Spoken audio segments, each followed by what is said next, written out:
This for college basketball history. So this is a female basketball player called Caitlin Clark, and as you've just seen, she's broken nearly every female college basketball record, and she's actually good to watch.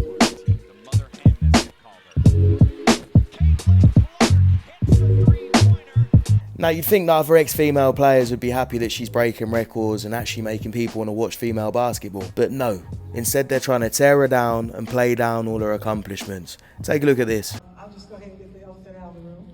I don't think my record has been broken because you can't duplicate what you're not duplicating. And so unless you come with a men's basketball and a two-point shot, hey, you know.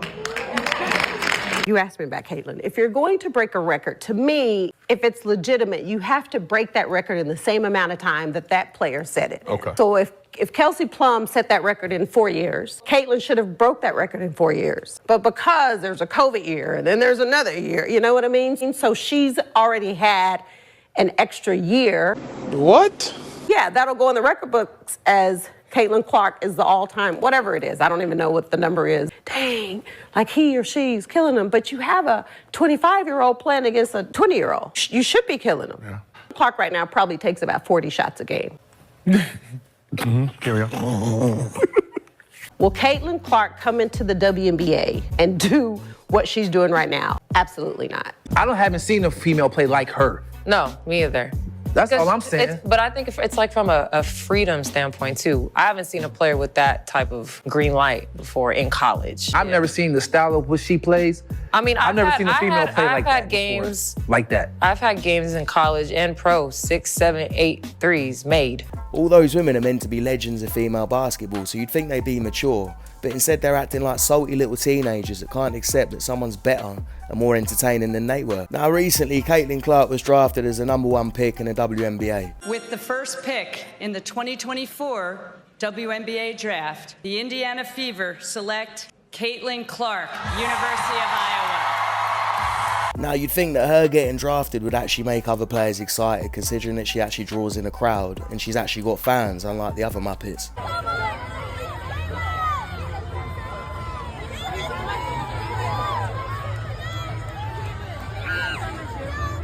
But instead of these other players being happy about it, all we've seen from them is jealousy and negativity. It's embarrassing. Reality is coming. Okay. You know, there's levels to this thing. You know, you look superhuman playing against 18-year-olds, but you're going to come with some grown women that have been playing professional basketball for a long time. There is going to be a transition period where you're going to have to give yourself some grace as a rookie. And, you know, it might take a little bit longer for some people. But our last hater is Jemele Hill. During an interview, Jemele Hill made multiple claims against Clark, saying that the women's basketball audience would be growing with or without Clark, also mentioning that Clark is only getting so much attention because she's white. That the criticism is often very one-sided. Caitlin Clark talks her shit. Caitlin Clark is demonstrative. Caitlin Clark, people aren't bothered by that. People aren't bothered by it because they're caught up in the narrative of, oh, here's this, you know, wonderful, kind soul from the great state of Iowa representing middle America. So they put all these sort of, what happens in these sports race wars is everybody projects their own shit on the people coming. And since we've seen Caitlin Clark play in the WNBA, we've seen more players concentrate on trying to take her out than outplay her.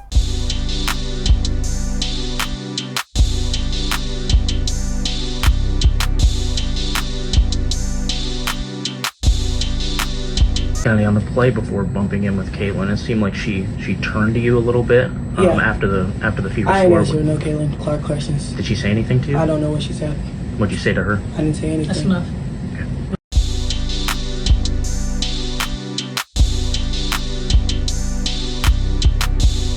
People are pulling up to games. We got celebrities coming to games, sold out arenas. Like, and I know I'll go down in history. I'll look back in 20 years and be like, yeah, the reason why we watch women's basketball is not just because of one person. It's because of me too, and I want y'all to realize that. Like, it's not just because of one person. A lot of us have done so much for this game. So this is another player called Angel Reese, who I've heard is actually bearable to watch.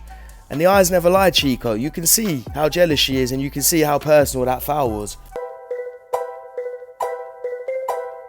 You know, it's one thing your rivals being jealous, but when it's your own teammates, you've really got to start wondering what the fuck is going on. Caitlin Clark's own teammates were being super disrespectful by sarcastically thanking her for showing up to the post-game press conference after she walked in when it had already started, and this is how you know the jealousy is real, and it is why some of the players on her own team won't pass her the ball, because the only reason she was late was because she stayed after the game to sign autographs for a bunch of kids. The only difference between the WNBA and college basketball is how scared these professionals are of getting burned by Caitlin, because they're face guarding her on inbounds even when the ball is way ahead of her. We've got girls forgetting that they need to shoot 2 free throws after getting fouled since they don't want the ball to get inbounded to Caitlin. The entire league is trying to injure her on dirty screens and fouls. See, one of the reasons why this girl Caitlin Clark is actually good is because, like any top athlete, she's got an elite mentality.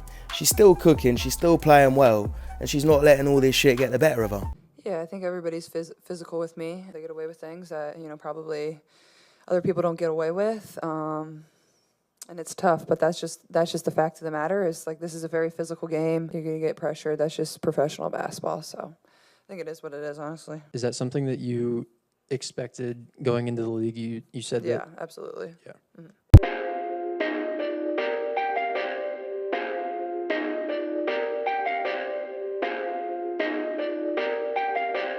Perfect.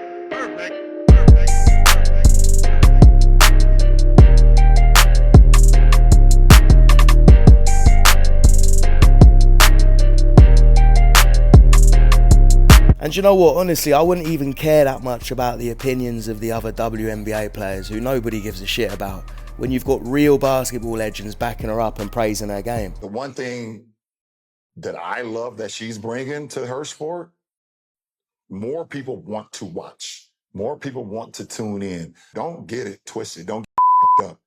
Caitlin Clark is the reason why a lot of great things is going to happen for the WNBA. But for her individually, I don't think she should get involved on nothing that's being said. Just go have fun, enjoy, But I'm rooting for Caitlin because I've been in that seat before. I've walked that road before. I hope she kills. You women out there, y'all petty, man.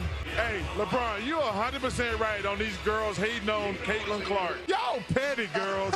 I expect men to be petty because we're the most insecure group in the world. Oh, you are. Y'all should be thanking that girl for getting y'all ass private charters, all the money and visibility she bringing to the WNBA. What she's accomplished, give her her flowers. I'm being petty, all you women out there. Caitlin Clark, thank you for bringing all that money and shine to the WNBA. Can't help but watch when she plays, where she's shooting from, the range, the confidence, the flair. Like, she's a performer. The amount of attention that she has gained over the course of these last couple of years, every building she goes into is a different energy. Great for her, great for women's basketball. Now, there are some people the last couple of weeks, and I ain't going to call your name, but you're going to see this, and I'm talking to you. What are they supposed to do? Let her score? They're trying to win. That's not basketball. I don't give a damn what anybody says. Instead of being like, man, more people are talking. More people. Think about it.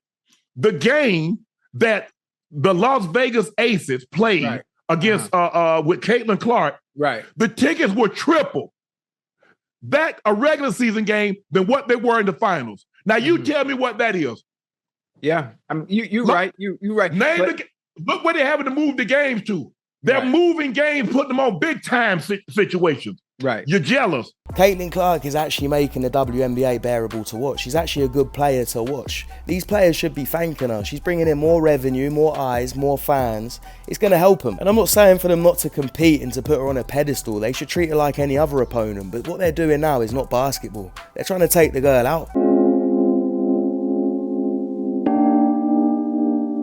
The thing is, they're just creating a monster, because usually what happens with these top athletes is it makes them pissed off and it makes them better. I hope she succeeds, I hope she can throw it back all in their faces, and I hope she gets a huge contract that pays her a lot more than the rest of these muppets that don't sell any tickets. It's reasons like this that people don't like the WNBA. It's not because they're women, it's because they do dumb shit like this. It's like the comedian Bill Burr said, these women would rather tear each other down and still cry complaining while collecting their NBA subsidies.